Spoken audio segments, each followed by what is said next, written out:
Oleme tagasi joonestuslaual Tinkercadis ja selles tunnis vaatame, kuidas teha auke, kuidas pöörata objekte ja boonusena natukene vaatame ka joonestamise tööriista.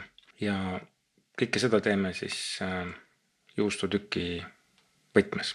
Ehk siis teeme juustutüki kujulise võtmehoidja. Ja alustame ikka sellest, et paneme oma tööle nime. Nii, ja mina panen oma töö nimeks juustutükk. Ja alustame siis juustutüki tegemisest. Et juustukerad on tavaliselt suured ümmargused ja sealt lõigatakse sektoreid, nagu tordilõike. Ja mulle tundub, et just selline võiks olla üks juustutükk, mis on küll praegu taguotsa peal püsti. Et meil oleks vaja teda keerata. Ja keeramiseks siis on meil siin sellised nooled. Neid nooli on 3 tükki alati, et iga telje suhtes pööramiseks. Et see püstiline Z-telg siis ümber selle saab siis pöörata selle noolega. Niimoodi, ütleme antud juhul siis vasakult paremale saab pöörata selle noolega ja niimoodi me saame siis pöörata teda selle noolega. Meil on vaja pööratada selle külje peale ehk siis midagi taolist. Aga nüüd pööramisega siis paar asja räägin üle.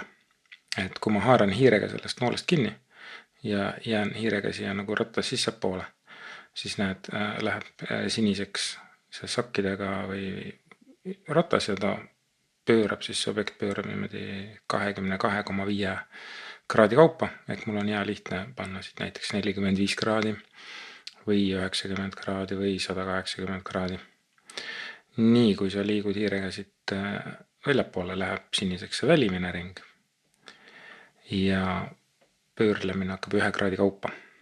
Ja kui sul nüüd on plaanis teda 90 kraadi keerata ja sa nagu vaatad, et on 90, aga korra käsi vääratab ja jääb siia mingisugune muu. Et kui ma nüüd tropin tasapinna peale, siis on näha siit, et on siin nurk maast lahti. Ja sa ei pruugi seda isegi algul märgata, aga näiteks 3D printimise programm saab sellest kohe aru ja hakkab sinuga pahandama. Et see ei ole hea. Ehk siis, et ennetavalt jälgi, kus sa siin oled, mitu kraadi sa parasjagu pöörad. Et kui sa tahad pöörata 90 kraadi, siis vaata, et sa oleksid hiirega siin ratta seespool. Või kui sul on nüüd õnnestunud selline vahe siia tekitada, et siis kuidas seda nagu ära saada.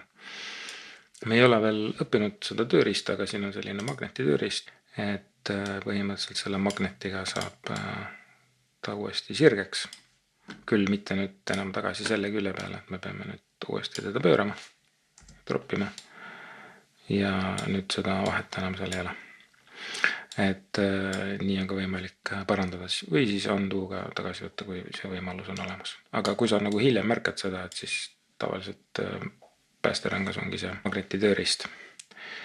Nii, aga teadupärast siis meil juustutüki tagumine küll ei pruugi selline sirge olla, et tahaks ikka teha võimalikult realistlikku. Et see tagumine külg oleks ümmargune ja selleks on meil siis näiteks variant kombineerida 2 kujundit. Et näiteks siis tõsta see asjandus püsti, vajutame nõrka D-dele ja paigutame need siia niimoodi kohakuti. No see näeb rohkem välja nagu jäätis. Et proovime teha seda natukene lapikamaks, äkki läheb paremaks. No, on näita parem. Minu maitse jaoks need kumerused ei ole päris õiged. Aga ütleme, et esialgu, et on piisavalt hea. Ma pärast näitan, kuidas teha siis nii-öelda profim lahendus, mis oleks siis päris sektorikujuline. Nii, rühmitame 1 tükiks ja värv muidugi. Juust on meil teadupärast kollast värvi, teeme ta kollaseks ja olemegi saanud juustutüki kui sellise valmis. Külg on kumer, pööratud õigesse asendisse. Nüüd tuleks siia mingisuguseid auke puurida. Et augud on meil tänane tunni teema. Ja tähelepanelikum siin kuulaja vaataja on juba kindlasti aru saanud, et tähele pannud, et siin on meil 2 sellist kujundit juba kohe valikus ka, mis näevad natuke teistsugused välja kui ülejäänud. Et neil ei ole tegelikult mitte midagi muud vahet kui see, et nad siia lohistades on alguses vaikimisi auk siin valitud ja me saame valida siit kas solid ehk siis tahke või auk. Ja kui ma valin siit kasti, mis on algselt tahke, ma võin valida ta auguks ja ta on täpselt samasugune auk nagu see teine.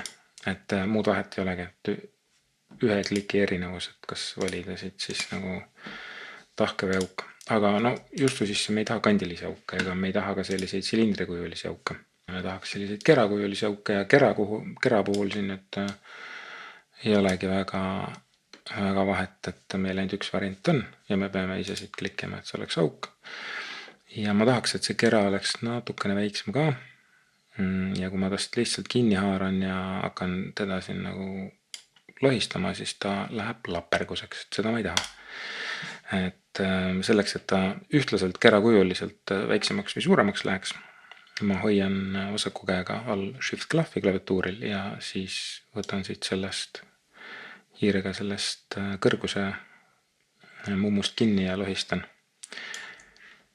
Ja saingi ta ühtlaselt väiksemaks. Ja aga praegu ta on täpselt siin juustupinna peal, et selleks, et ta sinna sissepoole läheks, ma pean siis kas hiirega siit lohistama või siis klaviatuurilt nooleklahvidega liikuma ja kui ma hoian kontrollit Windowsis või komandit Macis all, siis ma saan üles-alla nooltega muuta kõrgust ka.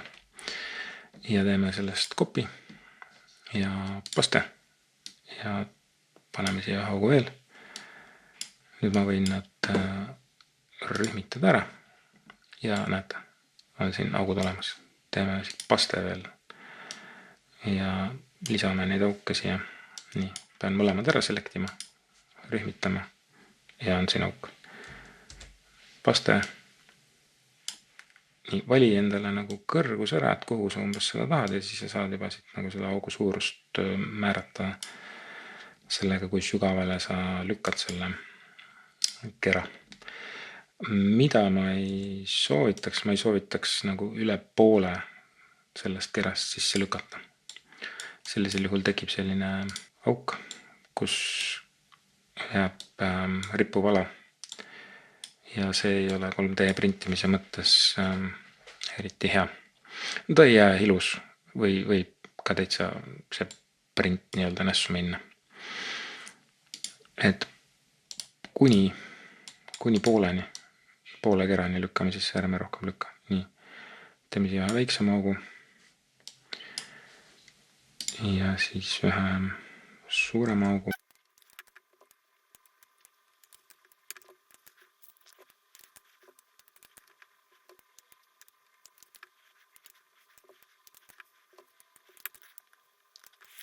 Nii, nüüd on meil augud tehtud, nüüd oleks vaja teha üks kinnituskoht siis võtmerõnga jaoks. Et üks variant on, et teha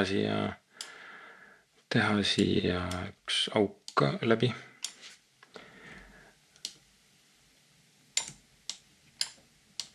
Kust saab panna siis võtmerõnga läbi. See võtab nagu juustust päris palju nagu ära, et ma pigem teeks, sa võid nii teha, mina pigem eelistaks sellist rõngast.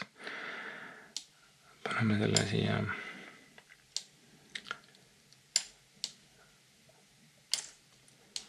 Joondame ta keskele, joondamise tööriista me juba oskame.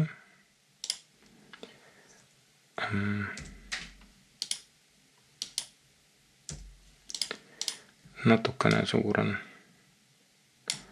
Võiks olla väiksem. Nii, uuesti. Ma klõpsan selle juustulüki peale, et see juustulükk meil paigast ära ei läheks. Nii, nüüd on ta keskel, aga nüüd on meil see serv siin jalus. Et ma panen selle augu natukene suuremaks ja ikkagi ma panen sinna selle silindri, mille me pöörame niimoodi 90 kraadi, teeme ta väiksemaks ja lihtsam on teda kohe joondada. Nii, klõps selle rõnga peal, keskele ja ongi vist enam-vähem, ma võin teda natukene suuremaks panna. Vaatame, kas ta jäi keskele ka. Peaaegu.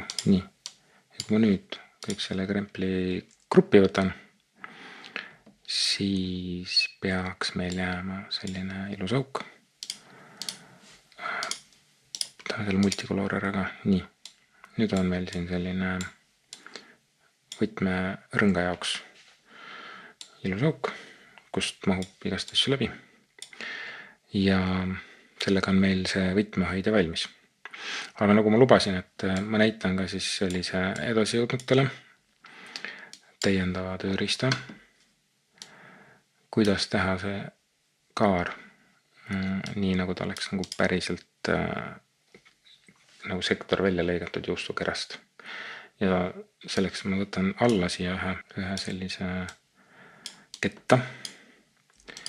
Teeme ta suuremaks, et see oleks nagu see juustuketas näiteks. Ja lõikame sellest sektori välja. Ja selleks ma kasutan seda sketch tööriista, klõps on siin peal. Ja praegust see nagu ruudustik siin ei ole kuidagi kohakuti, et see ei ole selle ketta keskkoht. Et selleks, et seda nüüd parandada, ma lähen siit välja ja ma valin mõlemad ära, panen joondamine keskele ja lähen uuesti siia. Ja näed, nüüd see on täpselt keskkoht ja kui ma nüüd klõpsen siia näiteks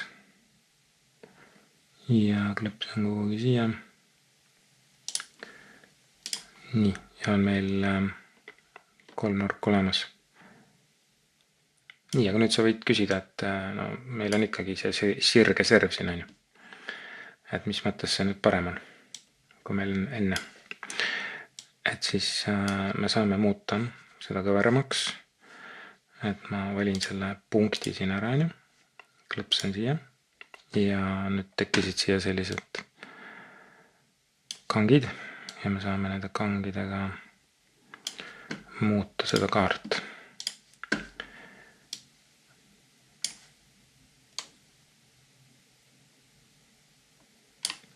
Nii. Vist on enam-vähem